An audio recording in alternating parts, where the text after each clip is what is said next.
Bagaimana cara melaksanakan sholat daim? Saudaraku yang aku cintai karena Allah, sebelum kita memahami sholat daim, ada baiknya kita memahami apa sebenarnya arti dari kata sholat itu. Sholat adalah mengingat-ingat Gusti Allah atau zikrullah di waktu duduk, berdiri, dan melakukan aktivitas dalam kehidupan. Sedangkan kata daim itu memiliki arti terus-menerus ataupun tak pernah putus. Jadi, jika kedua kata itu digabungkan, maka sholat daim itu berarti mengingat-ingat Gusti Allah tanpa pernah putus, atau zikrullah secara terus-menerus.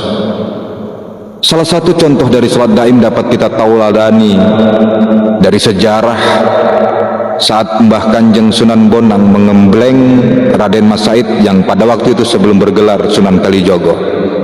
Saat itu Sunan Bonang sudah mengajarkan apa yang dinamakan sholat daim pada Raden Mas Said. Bagaimana sholat daim itu? Pertama kali Sunan Bonang menyuruh Raden Mas Said untuk duduk, diam, dan berusaha untuk mengalahkan hawa nafsunya sendiri.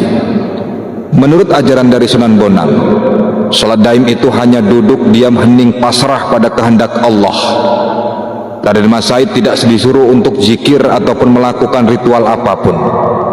Apa rahasia di balik duduk diam tersebut? Cobalah Anda duduk dan berdiam diri sekarang, maka hawa nafsu Anda akan berbicara sendiri. Ia akan melaporkan hal-hal yang bersifat duniawi pada diri Anda. Hal itu semata-mata terjadi karena hawa nafsu kita mengajak kita untuk terus terikat dengan segala hal yang berbau dunia. Awalnya, orang diam pikirannya kemana-mana.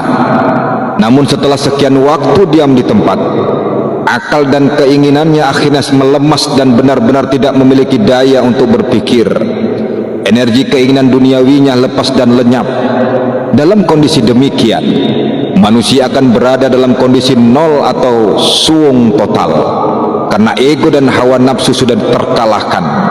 Demikian juga dengan kondisi Raden Mas Said ketika bertapa di pinggir kali. Ia hanya pasrah dan tidak melakukan ritual apapun, hanya diam dan hening.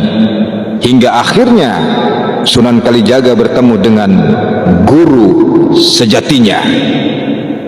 Keutamaan diri ini adalah mengetahui hakikat sholat, sembah, dan pujian. Sholat yang sesungguhnya bukanlah mengerjakan sholat isya atau maghrib atau sholat 5 waktu. Itu namanya sholat. Apabila disebut sholat, maka itu hanya hiasan dari sholat daim, hanya tata krama.